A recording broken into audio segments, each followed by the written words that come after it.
Semua kenikmatan itu bisa menjadi sempurna atas izin Allah, atas hadiah dan pemberian dari Allah. Dan semua kebaikan-kebaikan itu dapat terlaksana. Bahkan sampai hadirnya kita di majelis yang mulia ini, di rumah Allah yang mulia ini, itu juga atas hadiah dan taufik dari Allah Subhanahu wa taala. Maka jangan pernah bosan untuk memperbanyak pujian kita kepada Allah Subhanahu wa taala atas semua nikmat ini. Dan kami tidak lupa mengajak agar kita juga memperbanyak sholawat kepada manusia terbaik, manusia yang paling berjasa untuk kehidupan kita, baik di dunia bahkan sampai nanti di akhirat. Beliau adalah orang yang sangat berjasa kepada kita. Allahumma sholli wa sallim wa barik ala Muhammad wa ala ali Muhammad. Semoga sholawat serta salam senantiasa tercurahkan kepada Muhammad sallallahu alaihi wasallam, kepada keluarga beliau, kerabat beliau, para sahabat beliau, dan khusus umat beliau senantiasa mengikuti petunjuk dan sunnah-sunnah yang telah beliau tinggalkan, yang telah beliau wasiatkan kepada kita semua, khususnya berkaitan dengan malam hari ini, yakni sunnah-sunnah terkait kurban. Ya, baik. Sebagaimana flyer yang sudah disebar Bapak Ibu, pastinya di Warung. Tema kajian kita pada malam hari ini adalah halal haram panitia kurban. Jadi panitia kurban itu ada halalnya, ada pahalanya, tapi juga terkadang ada haramnya, ada dosanya. Nah, kita ini jadi panitia kurban itu nyari pahala apa nyari dosa? Dapat pahala apa dapat dosa? Nah, nanti itu akan kita pelajari dan semoga bisa menjadi landasan beramal kita dalam waktu dekat, insya Allah. Karena semoga dekat mudah kita akan memasuki bulan Dzulhijjah yang di dalamnya ada hari raya Idul Adha. Thayyib, Bapak Ibu rahimani wa rahimakumullah, sebelum kita bahas tentang halal haram panitia kurban, perlu diketahui salah satu bulan haram itu adalah bulan Dzulhijjah. Bulan haram itu ada berapa sih? Bener Pak? 4 ya? Kalau jenengan 5 termasuk firqah sesat. Ya, termasuk kelompok sesat ya. Apa saja 4 itu? Apa saja yang pertama? Rajab. Terus sing urut napa Pak? Rajab dhisik. Terus napa? Dzulqa'dah, Dzulhijjah, Muharram. Nah, ya, kita tidak membahas itu secara panjang lebar, tapi sudah masyhur bahwa amal ibadah di bulan haram akan dilipat gandakan oleh Allah Subhanahu wa taala. Sebaliknya, dosa di bulan haram ini masuk bulan haram mboten? Masuk. Itu juga uqubahnya, ya, itu juga adabnya, nilainya itu juga dilipat gandakan oleh Allah Subhanahu wa taala. Maka hati-hati kalau berdosa di bulan, berarti nanti aku tak dosoni nek wis mari bulan haram ae. Enggak gitu juga konsepnya ya. Cuma harus lebih berhati-hati. Ala kulli hal. Nah, Bapak Ibu, ikhwati fillah rahimakumullah, di salah satu bulan haram yakni Dzulhijjah itu ada hari-hari spesial yang bahkan ulama itu saking bingungnya, ulama itu khilaf. Ya, khilaf tentang apa? Tentang hari mana? 10 hari terakhir di bulan Ramadan ataukah 10 hari pertama bulan Dzulhijjah, itu sampai khilaf ulama. Kenapa? Karena Allah tidak pernah bersumpah tentang 10 hari terakhir bulan Ramadan. Tapi Allah bersumpah tentang 10 hari pertama bulan Dzulhijjah. Di surat apa? Al-Fajr, wal fajr walayarin asyar. Demi 10 hari yang dimaksud 10 hari pertama bulan Dzulhijjah. Maka 10 hari pertama bulan Dzulhijjah itu ibadah yang top markotop kalau kita maksimalkan. Ya. Dan secara urutan Bapak Ibu, secara urutan ibadah terbaik di bulan Dzulhijjah, khususnya di 10 hari pertama bulan Dzulhijjah, secara urutan yang nomor 1 itu adalah haji dan umroh. Ya, nomor 1 apa? Haji dan umroh. Ya, itu ulama Hampir semuanya sepakat. Jadi Anda jika ingin mendapatkan pahala yang sangat besar di bulan Zulhijjah, maka yang bisa kita lakukan adalah haji atau ya, yang ONH plus saja. Cuma modalnya besar gitu ya. Yang ONH plus saja bisa 150 juta. Yang furoda nggak usah ditanya gitu ya. Yang reguler ya, masih hidup alhamdulillah. Ya, yang reguler masih hidup alhamdulillah. 30 sekian tahun di Jawa Timur ini. Ya, antum kalau daftar sekarang berarti paling tidak 32, 33, 34 tahun ke depan baru berangkat, kecuali ada percepatan ya, ala kulihal. Toyib, jika Anda merasa nomor 1 agak berat untuk mengamalkan, maka apa ibadah nomor 2 yang bisa kita maksimalkan? Nomor 2 itu kurban. Ya, nomor 2 apa, Bapak Ibu? Kurban. Ulama ya, mayoritas juga sepakat ibadah terbaik nomor 2 yang bisa kita optimalkan di bulan Zulhijjah adalah kurban. Nah, jadi sebagaimana firman Allah, fasholli li rabbika wanhar, dan tegakkanlah sholat kemudian tunaikanlah kurban. Sampai-sampai Allah menggandingkan ibadah kurban dengan sholat. Maka para ulama mengategorikan ya, tidaklah ibadah itu digandengkan dengan sholat kecuali ibadah yang bernilai besar di sisi Allah Subhanahu wa Ta'ala. Maka nomor 2 yang bisa kita lakukan adalah berkurban. Toyib, haji dan umroh nggak bisa, kurban nggak bisa juga, utangnya gurung lunas ya Ustaz. Kurban ini bulan Juli Ustaz harus melunasi uang pangkal sekolah anak gitu. Gimana bisa kurban? Ya nggak apa-apa. Ya, maka yang bisa Anda lakukan jika Anda tidak bisa berkurban, maka jadilah panitia kurban. Ini serius ini. Ya, kira dok guyon ya, tapi serius ini. Kenapa? Karena dalam penjelasan ulama yang lainnya, ibadah terbaik, salah satu ibadah terbaik yang bisa kita persembahkan kepada Allah di bulan Zulhijjah, khususnya di hari raya, adalah berbagi kebahagiaan kepada sesama muslim. Berbagi kebahagiaan kepada sesama muslim. Ya. Karena Rasulullah bersabda dalam sebuah hadis, ya, ahabbul a'mali ilallahi ta'ala, salah satu amal yang sangat dicintai Allah, sururun tudkhiluhu ala muslim, kebahagiaan yang kau bawa, kau hadirkan, kau masukkan dalam dada seorang muslim. Nah, Anda jadi panitia kurban, ini kesempatan untuk berbagi kebahagiaan. Karena orang itu kalau mau kurban susah untuk nyembelih sendiri, susah untuk motongin sendiri, susah untuk bagi sendiri gitu. Maka Anda ketika menjadi panitia kurban, secara langsung atau tidak langsung Anda sedang berbagi kebahagiaan. Salah satu amal yang paling utama di hari raya, bukan hanya Idul Adha ya, di Idul Fitri juga adalah berbagi kebahagiaan. Dalam sebuah riwayat Rasulullah pernah membelikan pakaian baru kepada anak yatim di hari raya. Ya, makanya kita ini ya kalau di hari raya pengennya pakaian baru, padahal boten yatim. Gitu. Ya, padahal kita nggak yatim gitu ya. Kita bukan yatim, tapi pengennya baju baru gitu ya. Ya, kenapa? Karena Rasulullah tahu berbagi kebahagiaan di hari raya itu utama. Makanya bahkan di hari raya itu ada orang-orang nari-nari, rame-rame, dibiarin sama Nabi. Karena memang hari bahagia bagi kaum muslimin. Apalagi kalau Anda bisa berbagi kebahagiaan. Tujuan utama Anda zakat, fitr, itu adalah untuk berbagi kebahagiaan. Bahkan sebagian ulama membolehkan zakat mal itu dimajukan di hari raya Idul Fitri untuk berbagi kebahagiaan.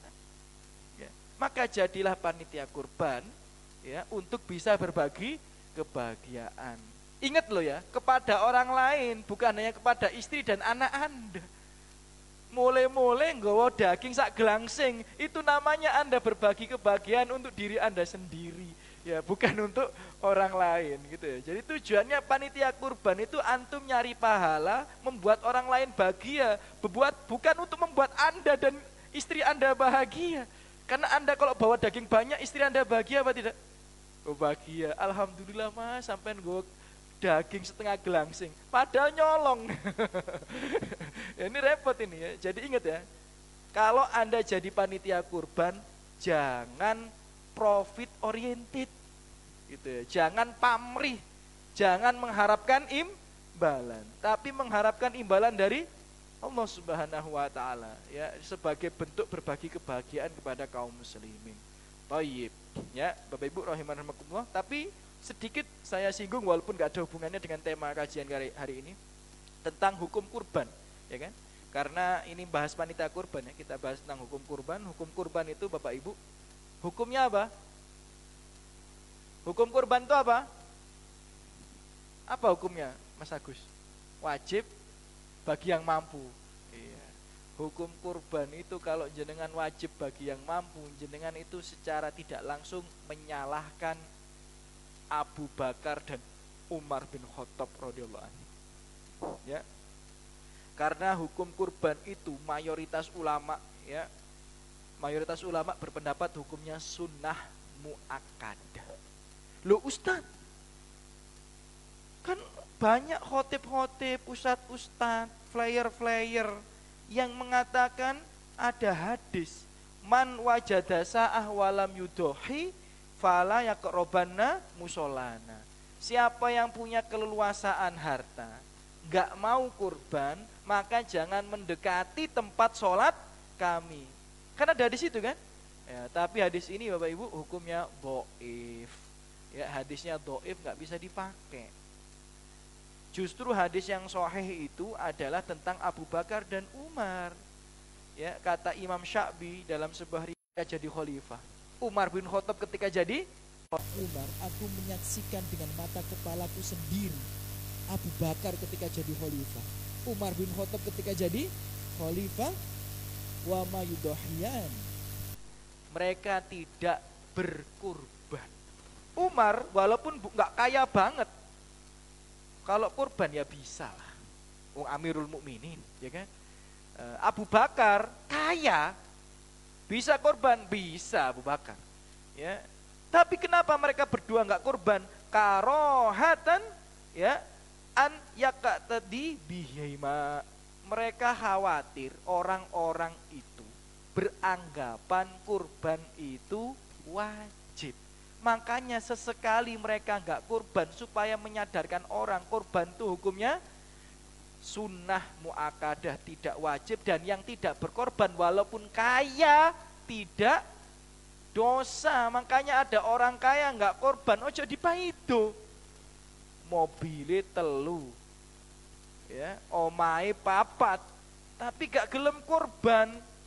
Wah, Anda yang dosa, karena korban itu tidak sampai pada derajat wajib. Kalau dia meninggalkan amalan yang utama, iya apa tidak? Iya, wong Umar bin Khattab saja sama Abu Bakar gak kurban. Tapi niatnya apa? Supaya memberikan edukasi kepada orang-orang kurban itu hukumnya sunnah. Ya, jadi seperti itu. Terkadang tuh ada amalan-amalan tertentu yang tokoh-tokoh itu lebih baik tidak mengerjakannya sesekali, untuk menjelaskan hukum kepada masyarakat. Saya kasih contoh, saya berikan contoh. Imam Ahmad bin Hanbal rahimahullah ta'ala, itu kalau hari raya gak ngucapin taqabbalallahu minna wa minkum, gak mau ngucapin itu, gak mau. Walaupun taqabbalallahu minna wa minkum itu riwayatnya sampai ke tabi'in, sampai ke sahabat, tapi Imam Ahmad gak mau, karena riwayat ini gak sampai kepada Nabi.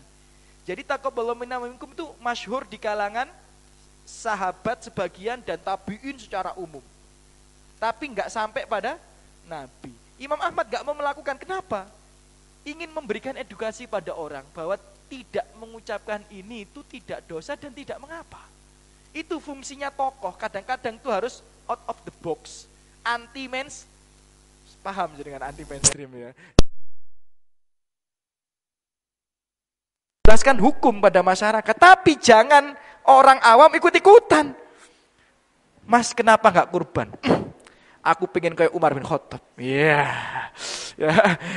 Aku ingin kayak Umar bin Khattab. Ya, gak kurban supaya orang-orang tahu bahwa kurban tuh hukumnya sunnah loh. Sampean iku lho, ya. Pak Lurah bukan, ya kan? Imam masjid ya bukan, ya ustadz ya bukan. Loh, jangan. Eman sampean gak kurban. Ya, karena harta itu tidak akan berkurang jika disedekahkan eman. Ya, kalau tokoh iya, misal Pak Lurah sesekali nggak kurban. Ustadz yang jamaahnya banyak sesekali nggak kurban.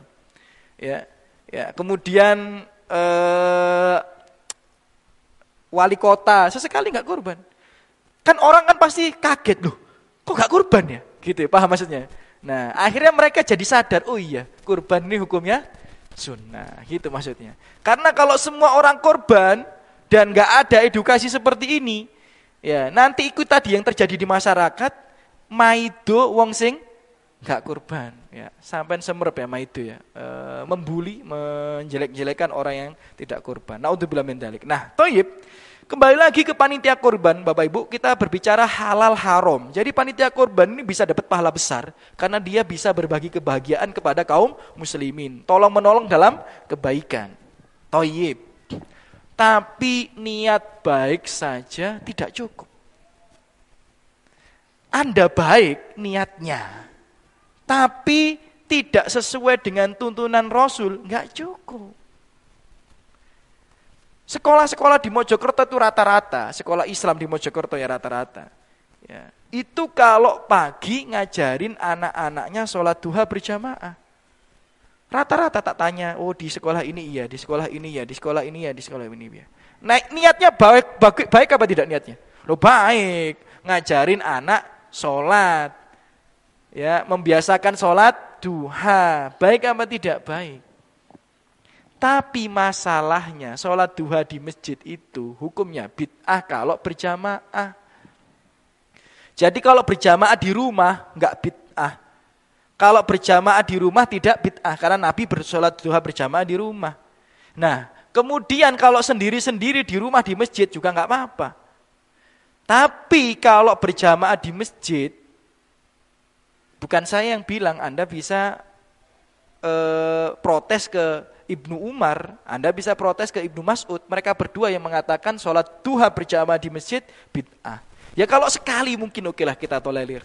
Nah, tapi kalau tiap hari berjamaah dikomandoi dengan imam dengan niat tarbiyah, nggak seperti itu. Ya, kalau dengan niat tarbiyah, dengan niat pendidikan tidak seperti itu caranya. Padahal niatnya baik loh, kita apresiasi niat baiknya. Tapi kalau tidak sesuai dengan tuntunan syariat itu bermasalah. Sama, Anda jadi panitia kurban niatnya baik saja itu tidak cukup. Ada beberapa kasus gara-gara panitia kurban, kurbani wong-wong lo gak sah. Gak jadi dapat pahala kurban. Nanti akan kita bahas di sini. Serius ini. Ya, jadi dia semangat jadi panitia kurban, tapi gara-gara dia tidak didampingi dengan ilmu, tidak berlandaskan dengan ilmu, niat baiknya membuat sahibul kurban yang lain batal kurbannya. Dan ini bisa terjadi dan sudah terjadi. Ya. Itu baru satu permasalahan, belum permasalahan yang lain, dia makan hal yang haram dan lain sebagainya. Insya Allah akan kita bahas ya, paket ekspres insya Allah ya. Ya, karena waktu kita juga terbatas ya, Bapak Ibu rahimani wa rahimakumullah. Ya. Panitia kurban, akad yang terjadi secara umum. Ya, akad yang terjadi secara umum bagi seorang panitia kurban adalah akad wakalah. Akad apa, Bapak Ibu? Wakalah. Wakalah itu apa sih? Perwakilan.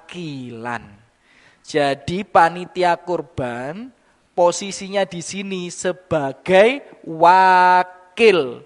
Wakil siapa? Wakil sohibul kurban. Itu secara umum yang ada di Indonesia dan di amini oleh ustadz-ustadz kita. Yang terjadi di Indonesia ini kebanyakan ya, mayoritas dan secara umum urf secara adat istiadat panitia kurban bertindak sebagai wakil sohibul kurban.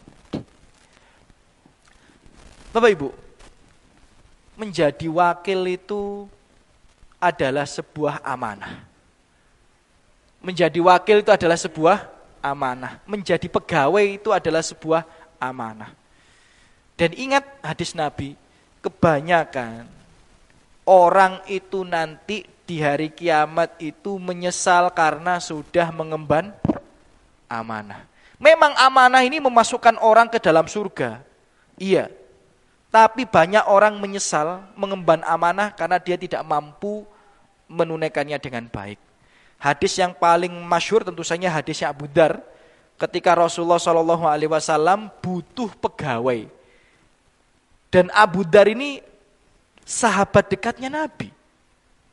As-sabiqunal awwalun, orang yang pertama kali masuk Islam, nomor 5, 6, 7 lah Abu Dzar ini.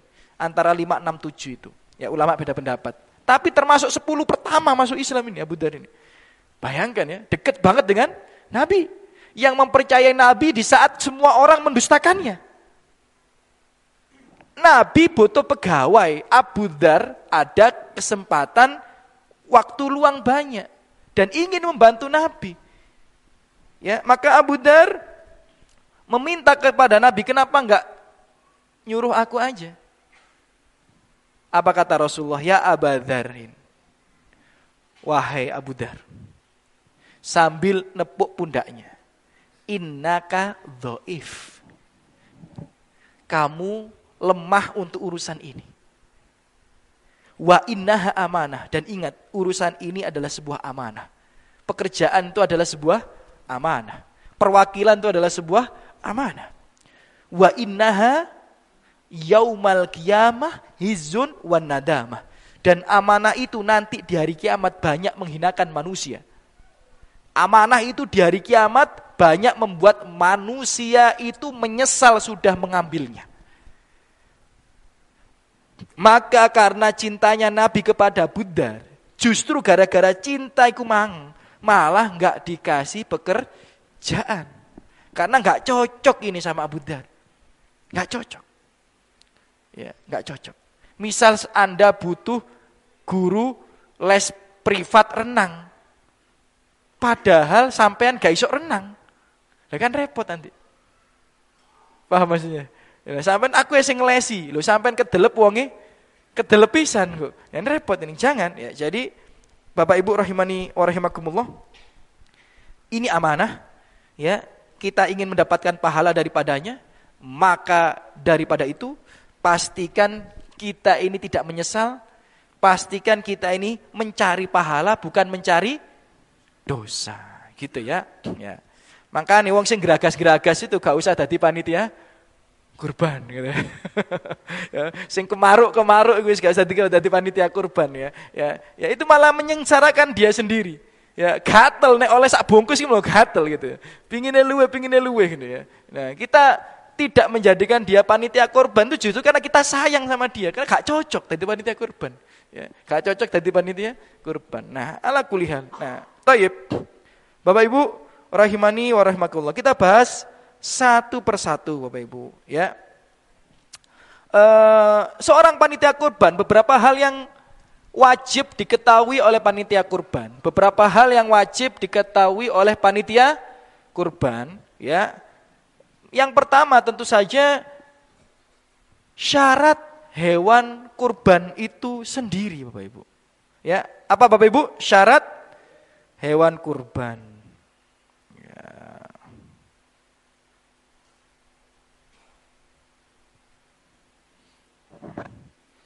Bapak Ibu rahimani wa rahimakumullah ya.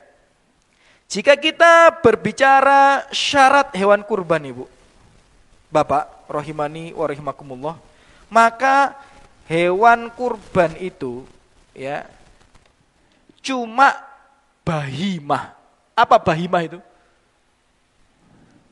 Hewan ternak gitu ya bahasa kita ya biasanya ya, bahimatul an'am ya, hewan ternak ya, karena memang ada Ayatnya di surat Al-Hajj ayat 34, walikulli ummatin ja'alna mansakan liyat kurus maullah. Dan setiap umat itu kami berikan tuntunan, aturan. Jadi Anda itu kalau mau beragama itu ada aturannya. Anda mau jadi panitia kurban ada aturannya.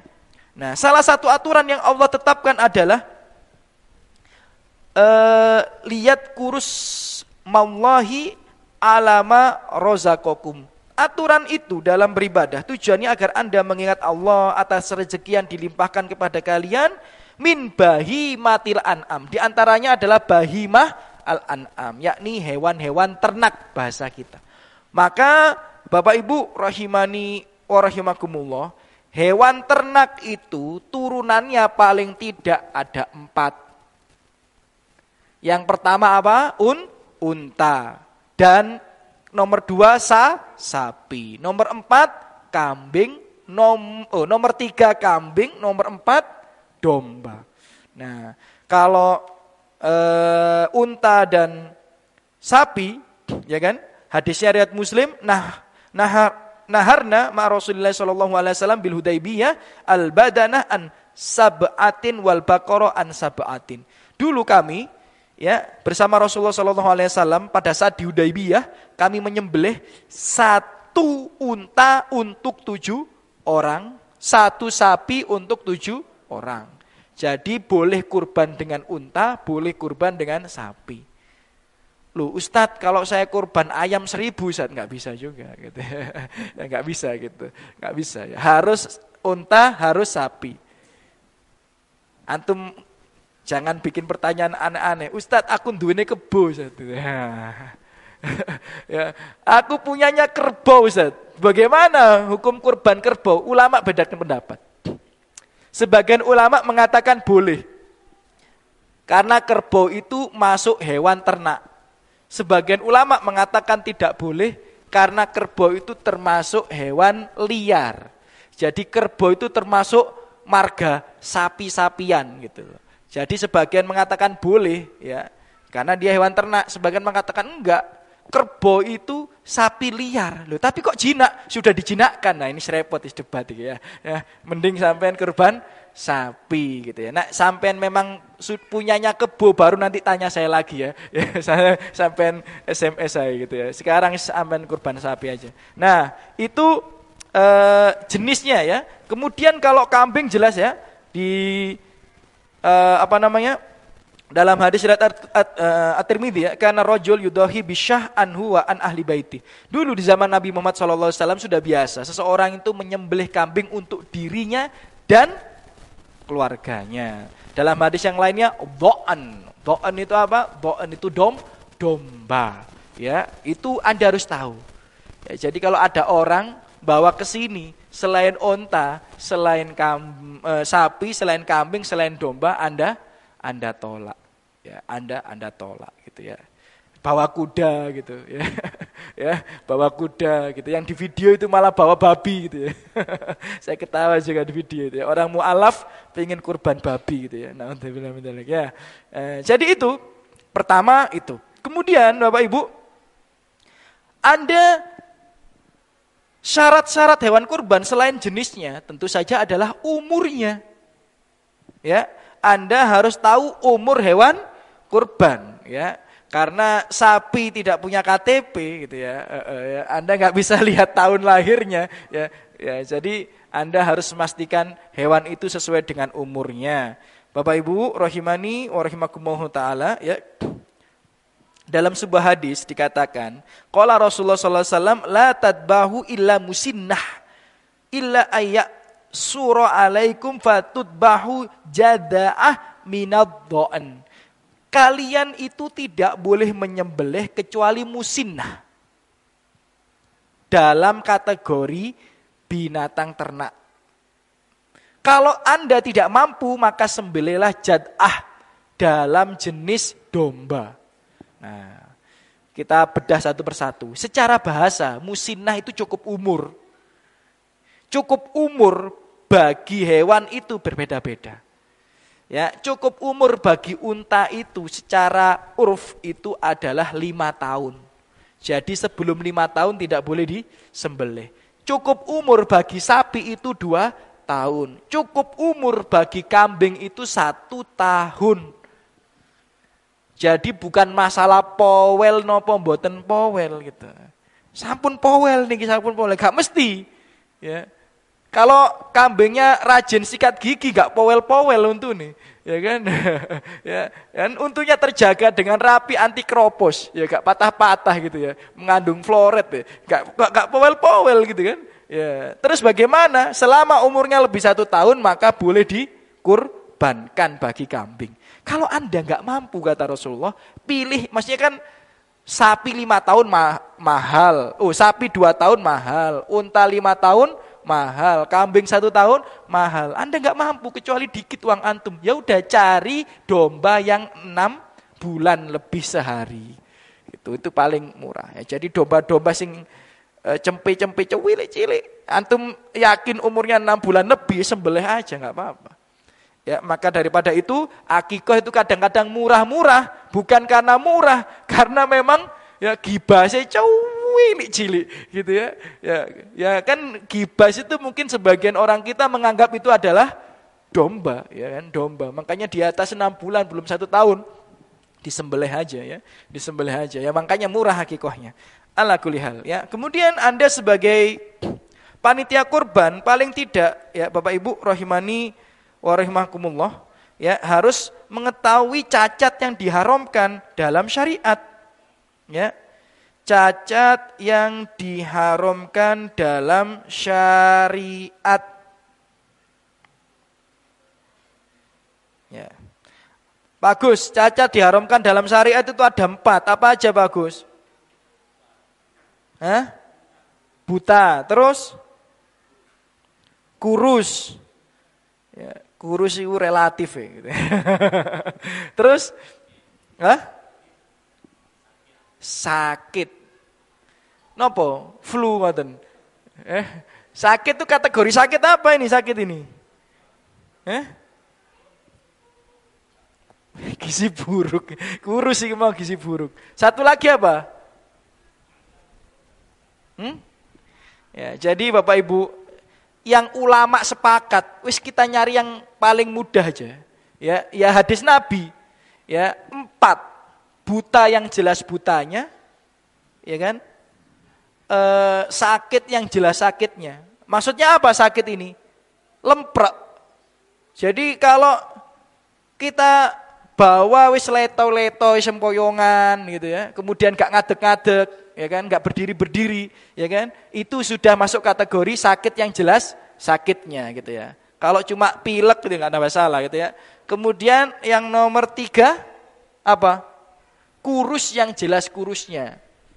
Jadi kurus gak ada dagingnya, nggak boleh. Ya kan? Kemudian nomor 4, pincang yang jelas pincangnya. 4 itu. Ya. Jadi selain itu ya cacat-cacat yang kata orang itu ya ditinggalkan saja. Ya, ditinggalkan saja. Mohon maaf yang misal buah zakarnya cuma 1 itu kan biasanya kita temui ya. Boleh enggak itu? Boleh, enggak apa-apa. Enggak apa-apa. Ya. Kambing perempuan boleh enggak? Boleh. Perempuan bukan perempuan, betina ya. Boleh enggak? Boleh, enggak ada masalah itu ya. Enggak ada masalah ya. Ya, tidak mengapa. Hamil boleh walaupun sebagian ustadz, sebagian alim ulama mengatakan makruh tapi boleh. Bahkan janinnya nanti jadi halal dikonsumsi. Ya, saya dulu pernah nyembelih kambing hamil, kemudian janinnya kita potong pahanya kita bakar, enak Pak, Masya Allah. Ya, jadi kambing hamil kita sembelih waktu itu. Nah, ala kulli hal. Itu ya 4 cacat itu ya. Dan 4 cacat ini adalah saat pembelian. Jadi kalau setelah pembelian nggak apa-apa. Contoh Mas Agus, besok Idul Adha. Ya, hari ini dikirim nih Mas Agus sampai panitia di sini ya. Ya. Hari ini dikirim sapinya. Turun pikep kecekluk sekile keseleo kakinya ceklek. Nah, sebenarnya kan enggak boleh. Ya, tapi jika ini sudah dibeli dan mendekati hari H, mayoritas ulama mengatakan boleh karena kesalahan yang tidak disengaja. Ya, jadi seperti itu ya, jadi boleh. Ya, jadi panitia kurban harus tahu syarat-syarat hewan kurban itu seperti apa. Ya, Bapak Ibu rahimani wa rahimakumullah. Nah, kemudian hal yang nomor 2, ini sebenarnya kita paham secara umum ya. Tapi ini yang seperti saya sampaikan di awal, gara-gara ini ada orang yang membuat kurban orang lain tidak sah. Ya. Bapak Ibu, tadi sudah kita bacakan hadisnya. Bahwa unta itu untuk berapa orang? 7. Sapi untuk berapa orang? 7. Maka poin nomor 2 yang harus diketahui oleh panitia kurban, ya khususnya yang patungan sapi dan sebagainya, memastikan semua sohibul kurban membayar dengan harga yang sama. Ini poin yang nomor 2. Kenapa saya sampaikan? Karena gara-gara ini ya banyak orang gak sah kurbannya. Ya, memastikan semua sohibul kurban membayar dengan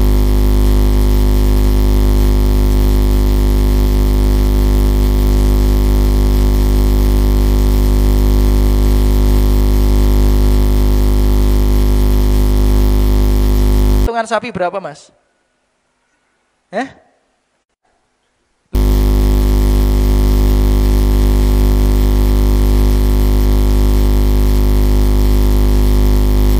500. Lho ya nopo kok khilaf ya panitia kurban gurung-gurung wis khilaf. 3 juta apa 3 juta setengah? Oh iya 3 juta, oke. Nah, jadi siapa yang mau kurban di masjid atau musola nuansa Ubalan, monggo nanti dihubungi panitia kurban seharga 3 juta ya. Insyaallah akan bermanfaat untuk dakwah di Pacet dan sekitarnya insyaallah, dan amanah insyaallah. Nah, toyib 3 juta. Nah, Pak Agus kan nyari sapi tuh kemarin katanya. Sret, ya. Kalau 3 juta kali 7 berapa? 21. Nah, ternyata Mas Agus ketemu sapi harganya 22 juta. Tapi besarnya seperti sapi 27 juta. Nah, Mas Agus berijtihad. Eman nih kira. Tinggal nambah berapa? 1 juta oleh sapi 17 juta. Daripada golek sing 19 juta, nambah 2 juta saja.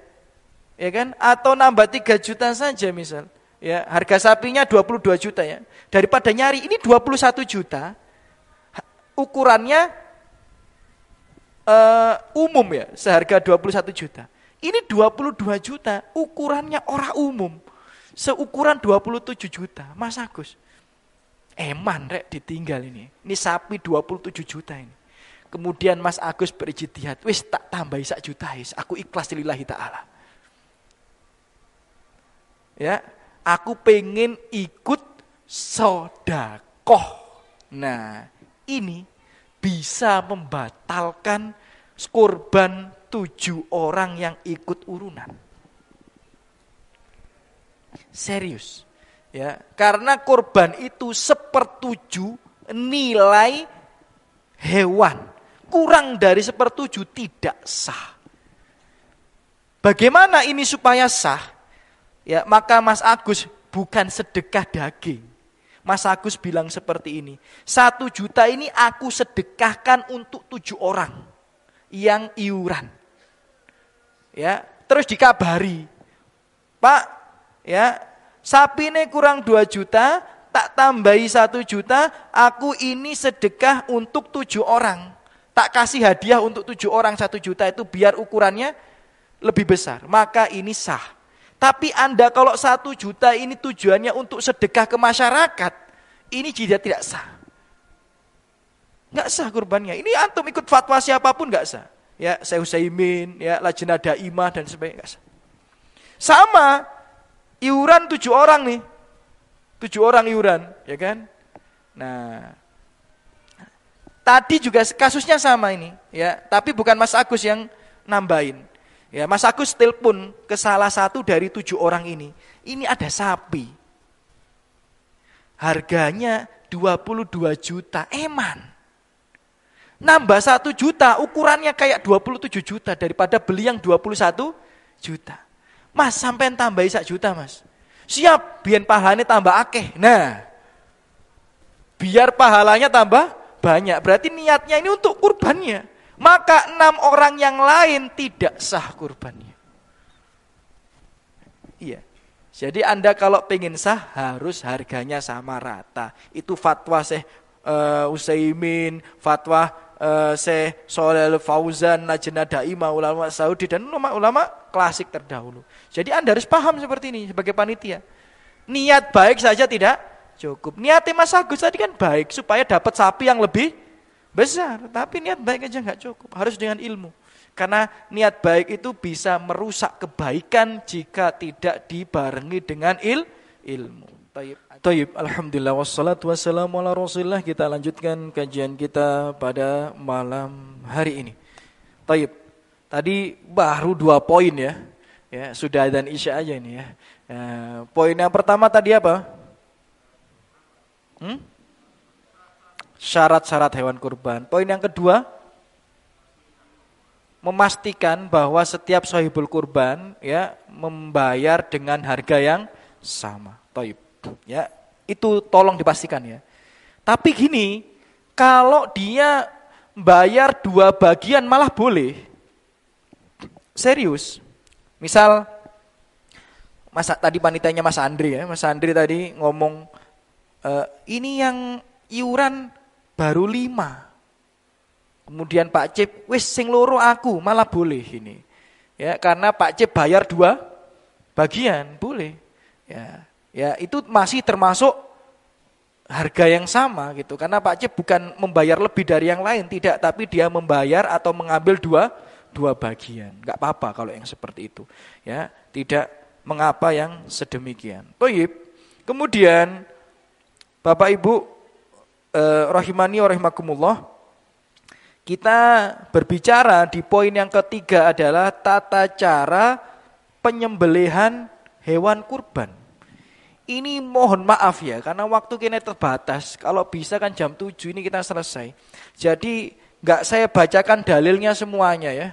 Waktunya kita terbatas, daripada engko to be continue lah. Wong mulan ngarep wis mari kurban, enggak mungkin to be continue iki. Ya kan, karena bulan depan ini orang udah pada kurban, udah lewat kurbannya, masa kita bahas buat tahun depan, kan gak mungkin ya. Jadi ini langsung gaspol rimblong aja ini ya. Jadi Bapak Ibu rahimani wa rahimakumullah ya, ini beberapa cara atau tata cara penyembelihan hewan kurban ya, tentu saja yang sesuai sunnah ya kan. Yang pertama, yang menyembelih adalah sohibul kurban itu sendiri, itu hukumnya sunnah. Jadi kalau Anda yang kurban, maka Anda yang nyembelih, itu sunnah. Gak apa-apa, antum bawa ke masjid, Pak saya nyembelih ya. Iya gak apa-apa, gak ada masalah, itu hukumnya sunnah. Cuma nek patungan sapi ya ojo royoan rek, kan gak mungkin ya. Gak mungkin 7 orang bawa pisau sendiri-sendiri kemudian nyembelih bareng-bareng. Itu bukan nyembelih hewan kurban, itu tawuran sampean. Ya, jadi kalau sapi ya enggak lah gitu ya. Ya salah satu aja. Ya, itu pun jika mampu gitu ya. Jadi sohibul kurban itu sendiri. Jadi Anda yang kurban kambing, wis bismillah tatak-tatakan, Pak, ambil aja pisau bismillah ya, disembelih gitu ya. Thayyib.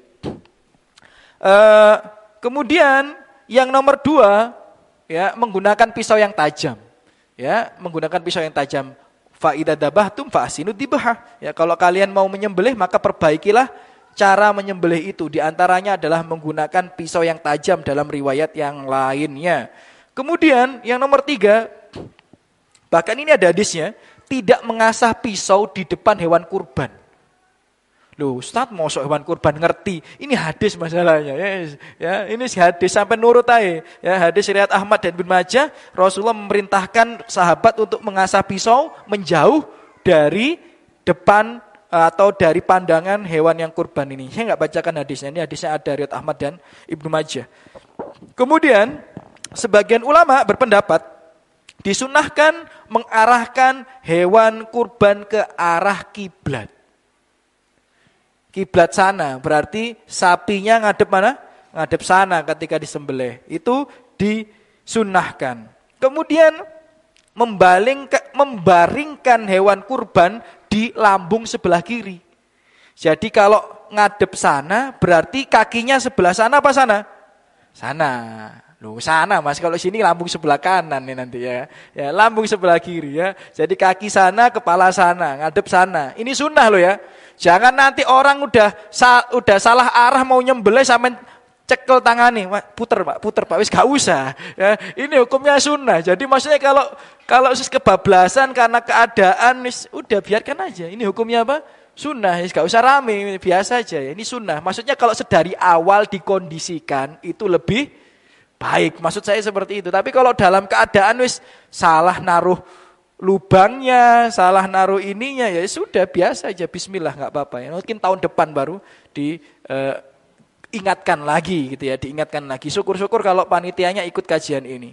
Kemudian sunnah yang lainnya, menginjak leher bagian bawah hewan kurban itu malah sunnah. Jadi kalau ada orang nyembelih nginjek hewan kurban, ojo sampean cablek sikile. Pak, zolim Pak, hewan kurban kok diidei. Loh, nek zolim nyembelih ki zolim iki lor ya. Enggak ya, Nabi itu memang dalam sebuah hadis riwayat Bukhari dan Muslim ketika nyembelih itu diinjak leher bagian bawah oleh kaki Nabi. Jangan tanya ya, kaki mana Ustaz? Kaki kiri apa kaki kanan? Wis gak ono hadise iku. Wis ya sampean pikir sendiri kalau kaki kiri ya nyilang-nyilang kangelan ya mungkin kaki kanan ya. Ala kulihal. Gak disebutkan nih pakai kaki apa, yang penting Rasulullah menginjak leher bagian bawah yang di atas bagian kakinya itu ya, itu diinjak. Nah, kemudian nomor 7 tentu saja menyebut nama Allah ya. Jadi selama sudah menyebut nama Allah, surat Al-An'am ayat 121 itu halal. Ya, menyebut nama Allah. Jadi bismillah halal. Enggak pakai Allahu Akbar loh ya. Bismillah sudah halal sudah. Nah, kemudian nomor 8 ya, kalau yang nomor 7 ini wajib. Sampean salah dibuang itu. Sampean lupa dibuang itu. Misal Anda enggak pernah nyembelih hewan, gara-gara ikut kajian katanya Ustadz Armedi sunnah nyembelih sendiri. Sampai deg-degan ya, dredeg ya. Allahu Akbar, ternyata sampai nyebutnya Allahu Akbar, bukan Bismillah. Ya, ini sebagian ulama mengatakan bangkai ini. Jadi lafadznya tetap harus Bismillah. Ini lafadz wajibnya ini Bismillah. Nah, jadi bangkai itu nggak bisa dimakan. Nah, jadi Bismillah. Nah, baru nomor 8 Allahu Akbar itu hukumnya sunnah. Karena dalam hadis riwayat Bukhari Rasulullah mengatakan Bismillah Allahu Akbar.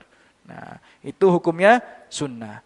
Kemudian yang nomor 9 ya, menyebut nama orang yang menyembelih. Walaupun itu Anda sendiri, sebut nama Anda.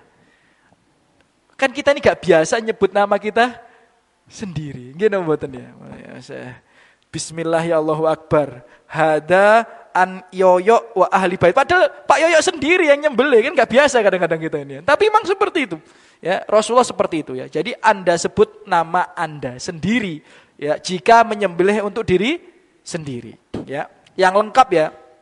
Bismillahi Allahu Akbar, Allahumma hada minka walaka, hada anni wa ahli baiti gitu ya. Itu kalau diri sendiri. Ini dariku dan dari keluargaku. Nah, itu kalau nyembelih sendiri. Ya, atau kalau pengen lebih singkat lagi, Bismillahi Allahu Akbar, Allahumma hada anni wa ahli baiti, itu udah cukup. Kalau kepanjangan kan tadi kan Allahumma hada minka walaka, kepanjangan ya, hada anni wa ahli baiti gitu boleh. Nah, kalau untuk orang lain, ya antum sebutkan namanya. Bismillahi Allahu Akbar, Allahumma hada minka walaka, hada anfulan wa ahli baitihi. Kalau kambing. Kalau sapi ya 7-7-nya antum sebut. Hada an fulan wa ahli baitihim. Ahli baitihim, keluarga mereka. Kalau baitihi itu keluarganya, kalau baitihim keluarga mereka. Ana pernah ngobrol sama Mas Andili, katanya Mas Andili itu ngasih jaminan kalau di mis korban itu enggak disebut nama pengkorbannya diijoli sapi nyar utuh, disembelih lagi atas nama sohibul kurbannya. Ini kata Mas Andili, silakan dikonfirmasi. Ya, saya nggak tahu itu ya. Tapi kata Andili seperti itu ya. Thayyib. Kemudian yang nomor 10 mempercepat proses penyembelihan. Jadi sekali gorok lebih cepat lebih baik, set gitu. Jangan set gitu ya. Enggak, jangan ya, mempercepat gitu ya. Ya. Nomor 11, ini sunnahnya ya, memastikan 4 bagian itu terpotong. Tenggorokan, kerongkongan, dan 2 urat leher. 2 urat leher, tenggorokan, kerongkongan. Nah ini kalau putus semuanya, ulama sepakat sah. Kalau putus sebagian, ulama beda pendapat. Jadi wis gak nyari khilaf. Sampean pastikan 4-4-nya terpotong. Kan kelihatan. Tenggorokan sama kerongkongan kan kelihatan. 2 saluran agak gede itu. Udah, itu tenggorokan dan kerongkongan. Ya, gak usah sampean endi tenggorokane, endi kerongkongane, wis gak usah. Ya sampean potong, yang penting ada 2 saluran lubang itu. Nah, itu berarti tenggorokan dan kerongkongan. Nah, nanti urat itu yang menyemburkan darah. Jadi sampean potong semburannya 2, berarti itu lengkap paket komplit sah. Salah satu tidak terpotong, ulama beda pendapat. Ya, bahkan ada yang mengatakan 1 tok terpotong halal, ada yang mengatakan itu. Ada yang mengatakan 2 terpotong halal, ada yang mengatakan 3 terpotong halal. Ulama beda pendapat. Untuk selamat dari khilafiyah mending dipotong semuanya. Thayyib. Kemudian nomor 12, ini kalau nomor 12 ini kebanyakan dalam mazhab Syafi'i ya, adalah tidak mengikat kaki sebelah kanan atau melepas ikatan kaki sebelah kanan setelah penyembelihan. Ini hanya ijtihad ya dalam mazhab Syafi'i. Jadi kalau misal kakinya hewan itu sampean pegangi ya, atau sampean ikat, setelah disembelih yang sebelah kanan dilepas. Karena dalam mazhab Syafi'i kaki kanan ini adalah kaki yang mengalirkan darah. Jadi semakin cepat darah yang terpompa, semakin cepat dia mati. Ya, enggak usah meninggal dunia ya, mati aja. Nah, kemudian yang nomor 13, tidak boleh mematahkan leher sebelum benar-benar mati. Leher jangan dipatahkan sebelum dia benar-benar mati ya. Biarkan saja. Thayyib. Ini tata cara penyembelihan yang harus dipahami, diketahui oleh panitia kurban ya. Thayyib. Nah, kemudian sebagian ulama mengatakan ada sunnah berdoa setelah nyembelih. Jadi ketika menyembelih tadi ada doanya, habis nyembelih ada doanya. Ya, karena Nabi pernah berdoa. Jadi sebelum nyembelih tadi kan berdoa tuh. Setelah nyembelih juga berdoa. Bismillah ya Allahumma taqabbal min Muhammad wa ali Muhammad. Bismillah. Ya Allahumma, ya Allah ya Tuhan kami, taqabbal, terimalah. Ya.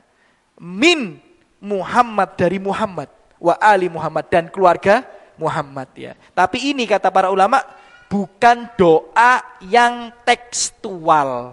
Bukan doa yang seperti kayak kita doa antara adzan dan doa setelah adzan tadi ya. Itu kan tekstual, memang diajari seperti itu. Ya, setelah wudu doanya tekstual. Ini hanya sekedar doa yang berharap semoga amal kita ini diterima. Ya, jadi Anda enggak harus baca ini, kata para ulama. Jadi ketika misal habis nyembelih, walaupun Anda ini yang menyaksikan ya, Anda sohibul kurban menyaksikan enggak ikut nyembelih. Setelah nyembelih Anda berdoa, ya Allah, taqabbal minni ya, atau ya Allah, taqabbal min armedi wa ahli baiti gitu ya, dan keluargaku gitu ya. Itu sunnah ya, sebagian mengatakan seperti itu. Anda enggak bisa pakai bahasa Arab, pakai bahasa Indonesia enggak apa-apa. Ya Allah, terimalah kurban dariku dan keluargaku ya Allah. Itu enggak apa-apa. Jadi ini hanya maknawi bukan tekstual ya, seperti doa-doa yang biasanya. Thayyib. Itu nomor berapa, Bapak? Masih nomor 3 ini ya, masih nomor 3 ya. Nah, kemudian yang nomor 4 ya, ini yang sering dibahas ya. Jatah khusus bagi panitia kurban ya, jatah khusus bagi panitia kurban, ya Bapak Ibu, sebagaimana kita tahu yang sering disampaikan oleh ustadz-ustadz kita di riwayat Bukhari dan Muslim, Ali bin Abi Thalib mengatakan amaroni Rasulullah sallallahu alaihi wasallam, dulu Rasulullah sallallahu alaihi wasallam pernah memerintahkanku an aku ma'ala budnihi, agar aku menangani ya unta kurbannya, ya, wa an atasodak bilahmiha wa juludiha, dan agar aku mensedekahkan dagingnya, kulitnya, ya, wa ajilatiha, dan bagian-bagian yang lainnya, wa alla u'tiyal jazzar minha, dan aku agar tidak mengupah jagal itu dari bagian daging kurban itu tadi. Kemudian berkata, alinahnu nu'tihi min indina, kami memberikan upah kepada jagal itu dari uang kami sendiri. Dari uang kami sendiri. Nah, memang Bapak Ibu, tadi kita bahas bahwa panitia kurban itu posisinya sebagai wakil. Wakil itu boleh dapat gaji, wakil itu boleh dapat upah. Maka Anda sebagai panitia kurban dalam tanda kutip boleh memalak sohibul kurban. Kurbannya 3 juta, sapinya 21 juta, Anda bilang 500.000 biaya operasional. Kemudian setiap panitia dikasih 50.000, setiap panitia dikasih 100. Boleh apa tidak? Boleh, halal. Gak ada masalah, ya, gak ada masalah, halal. Justru itu yang halal. Nanti ada orang bilang panitia gak boleh dapat daging lebih, berarti tahun depan aku gak usah jadi panitia. Ya mending gak usah jadi panitia, ya, karena panitia tidak boleh digaji dengan daging, gak boleh. Gak boleh digaji dengan daging, gak boleh digaji dengan kulit, gak boleh digaji dengan kepala, gak boleh. Ya. Jadi memang bagian kurban itu adalah untuk hadiah dan untuk sodakoh dan untuk sohibul kurban. Tidak boleh digaji. Walaupun itu bilang sohibul kurban, aku ikhlas lillahi ta'ala. Bukan masalah ikhlas gak ikhlas. Ini aturan agama. Pak Yoyo ngutangi saya 10 juta.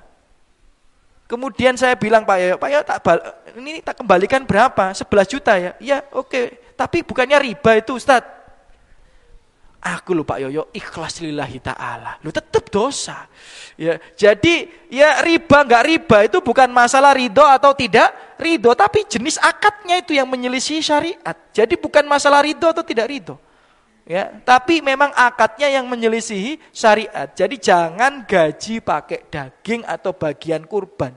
Gajilah dia pakai uang di luar bagian hewan kurban itu. Boleh. Kalau dia ikhlas lillahi ta'ala, syukur alhamdulillah. Ya, jadi itu pendapat yang paling hati-hati, ya. Maka panitia kurban tidak boleh mendapat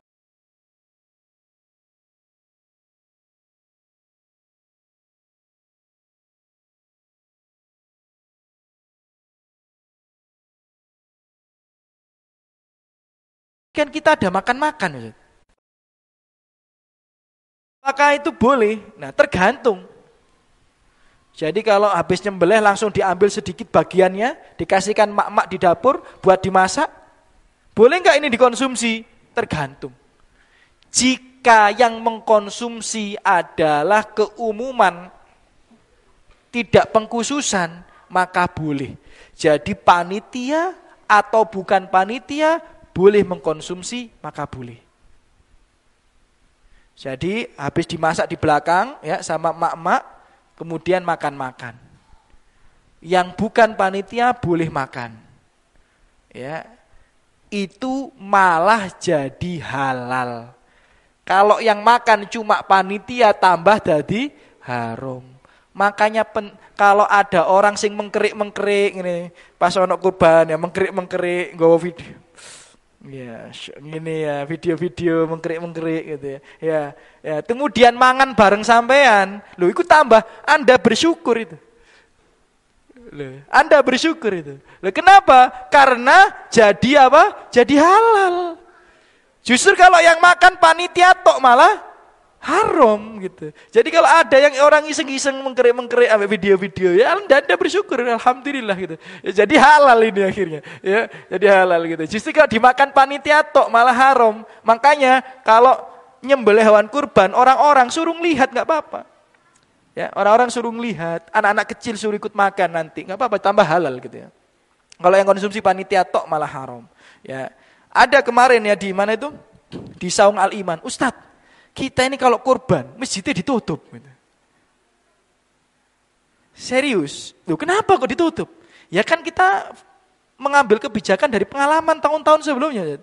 Kalau masjidnya dibuka, orang tuh mau masuk ngerusui, ya malah gak mari-mari, dan kami kehilangan beberapa bagian daging, Ustaz, sampai 1 karung pernah, setengah karung pernah, Ustaz, gitu. Jadi kita tutup, ya, kita urus panitia saja, Ustaz, selesai baru kita buka, kita bagikan. Lah, otomatis yang makan cuma panitia. Lah terus bagaimana? Ya udah, sebagian itu bawa ke depan, setiap orang lewat itu aja, Mam.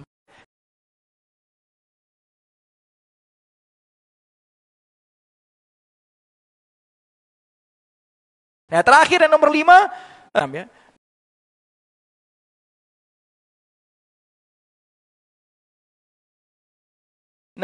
Yang nomor 5 itu panitia kurban tidak boleh merangkap menjadi penjual hewan kurban, nggak boleh. Ya, tidak boleh merangkap jadi penjual hewan kurban karena mayoritas ulama berpendapat tidak boleh seorang wakil menjual atau membeli kepada dirinya sendiri karena akan ada kezoliman di situ. Anda wakil berarti posisi Anda sebagai pembeli, paham ya? Anda kan panitia kurban yang nyari hewan kurban, posisi Anda sebagai pembeli. Pembeli itu selalu kalau nyari hewan kurban yang besar, yang murah, wong pembeli kok.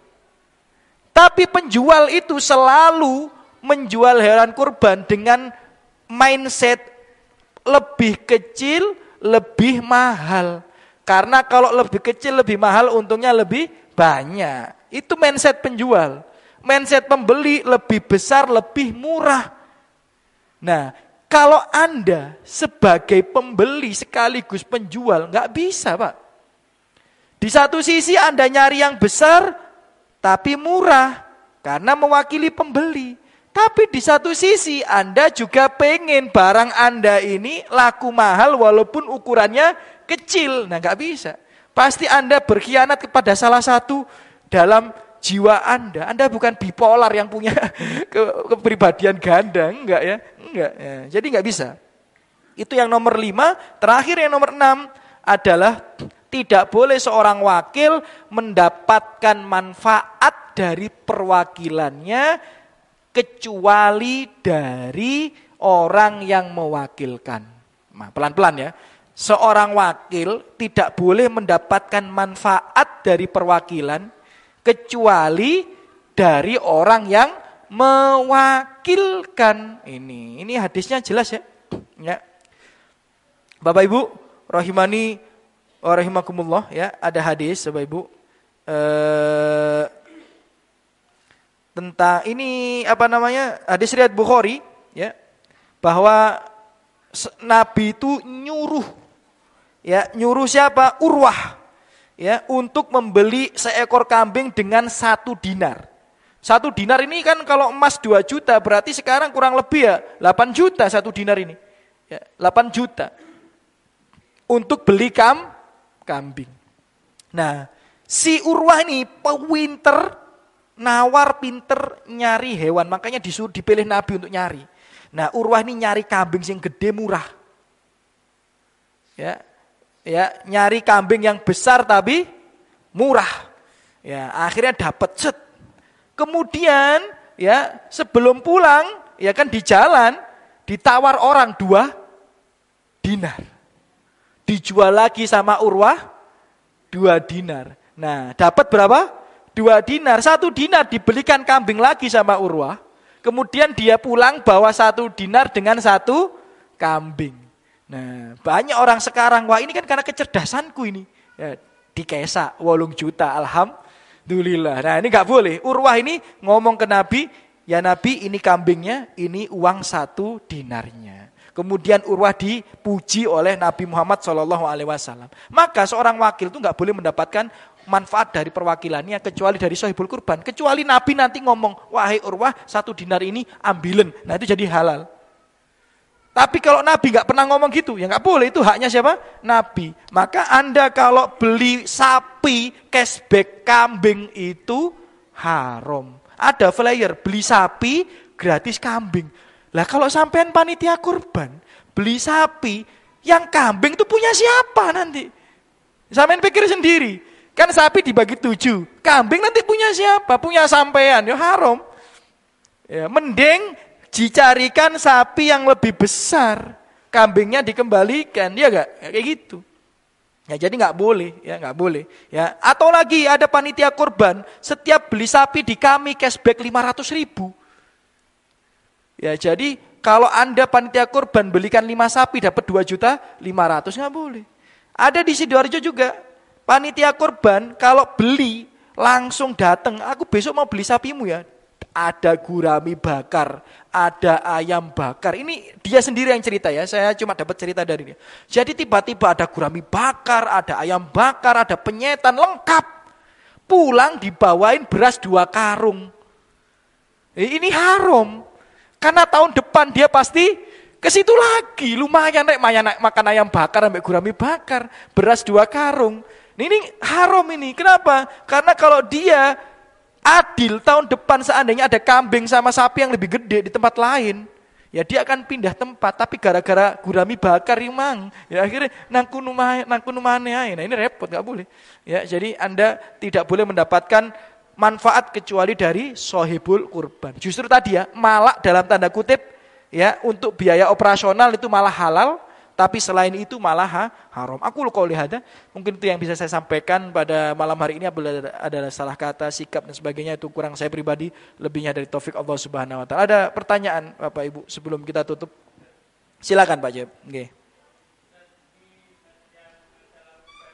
Apa? Iya.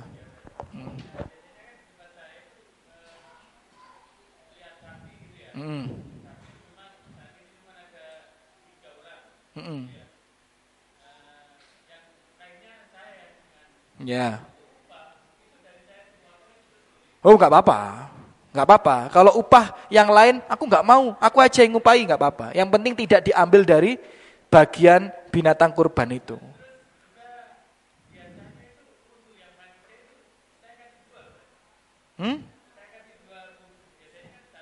Ya.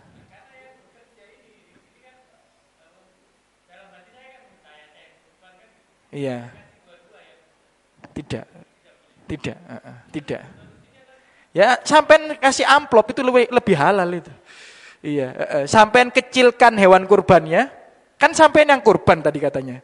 Ya, sampean kecilkan hewan kurbannya, ada sisa amplop kasih aja 100.000 malah halal. Itu solusi, kan sama aja. Jadi dengan ngasih daging dengan ngasih uang kan sama saja. Coba kalau ngasih daging kan tadi haram, mending sapinya dicilikno. Ya kan? Sisa harga sapi itu tadi dikasihkan upah, malah halal. Ya, ini solusi kan? Anda tanya solusi, saya jawab itu ya. Silakan Anda kerjakan atau enggak, saya cuma jawab aja. Itu lebih halal Pak Cip, lebih halal gitu ya. Jadi uang itu lebih halal daripada bagian kurban. Itu karena hak kaum muslimin, bukan hak pengkhususan bagi panitia.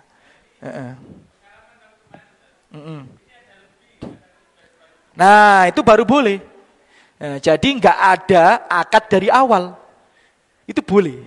Kalau nggak ada akad dari awal, ya saya utang ke sampean 10 juta, ya kan?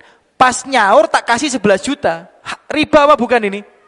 Tidak. Tapi kalau akadnya di awal, Pak, nanti kalau saya sahur 11 juta, siap Ustaz, riba.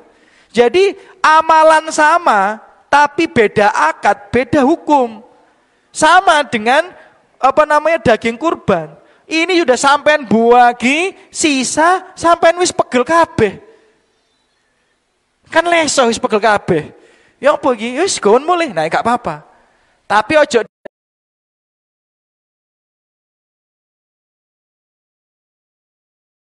Ya, tapi kalau nggak ada akad di awal aman. Jadi sudah dibagikan, wah sisa, ya udah bawa aja, nggak apa-apa, dibagi. Yang bukan kalau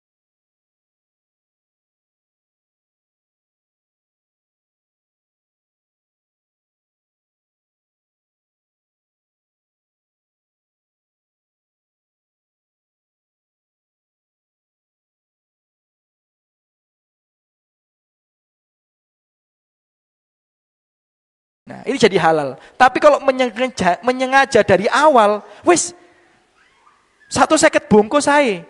Nah, pasti ada sisanya dong.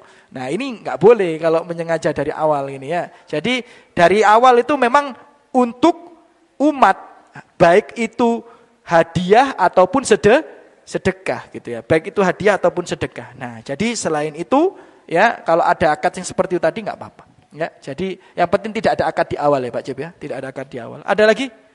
Mumpung belum kurban ini, minggu depan kurban ini, ya, monggo Mas.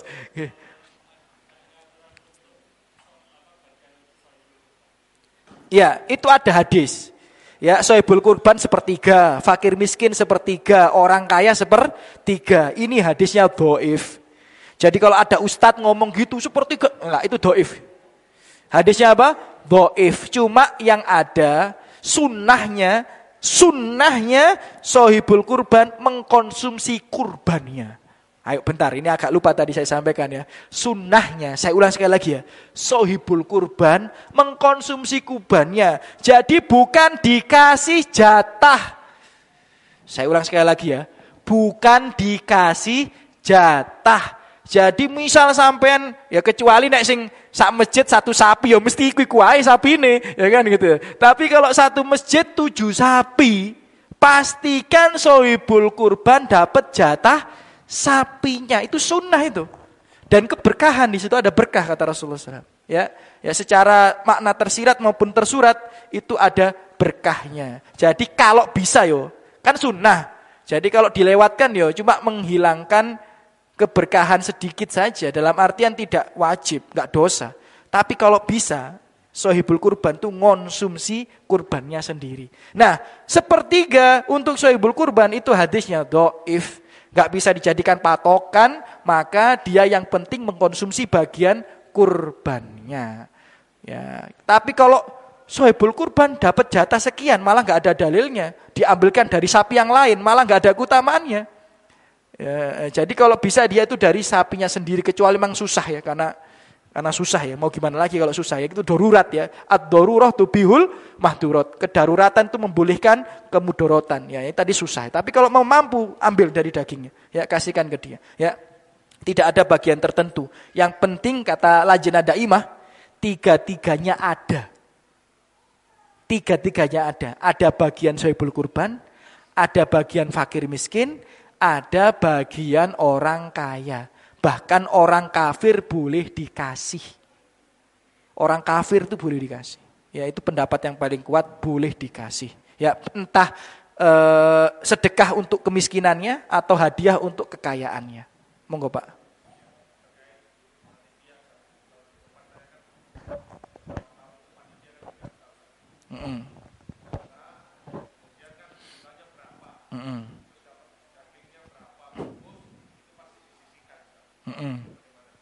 Nah, kalau memang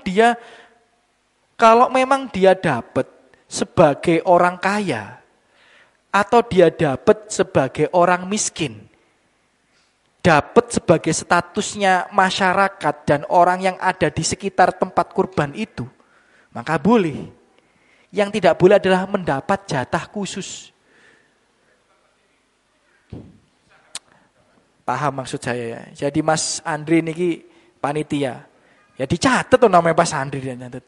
Mas Andri dapat 1 bungkus. Tetangganya yang miskin yang bukan panitia dapat 1 bungkus, ya enggak apa-apa dong. Ya di pencatatan panitia itu kan administratif saja ya. Ya, yang penting dia tidak ada jatah khusus. Yang salah adalah panitia 3 bungkus, orang-orang 1 bungkus. Nah, ini keliru. Kalau panitia dapat karena dia hadir di situ. Panitia dapat karena dia hadir di situ. Hadiah sebagai orang kaya, sedekah bagi orang miskin, maka enggak apa-apa, enggak ada masalah. Ada lagi sebelum kita tutup ya. Sampun nggih. Alhamdulillah wassalatu wassalamu ala Rasulillah ya. Mungkin itu yang bisa kami sampaikan. Apabila ada salah kata dan sikap itu dari saya pribadi, lebihnya dari taufik Allah Subhanahu wa taala, dan semoga yang hadir di sini Allah balas dengan sebaik-baiknya balasan, diangkat derajatnya, diampuni dosa-dosanya, dilimpahkan rahmat rezekinya, dimudahkan semuanya untuk berkurban tahun ini ya, dilapangkan rezekinya oleh Allah Subhanahu wa taala ya, dan diberikan taufik, dimudahkan dalam ketaatan, diberikan hidayah terus berada di atas kebenaran. Allah angkat masalah musibah penyakit yang menimpa diri kita semuanya dan keluarga kita, dan Allah kumpulkan kita di surga Allah Subhanahu wa taala. Amin ya rabbal alamin. Kita tutup dengan doa kafaratul majelis. Subhanakallahumma bihamdika asyhadu an la ilaha illa anta astaghfiruka wa atubu ilaik. Assalamualaikum warahmatullahi wabarakatuh.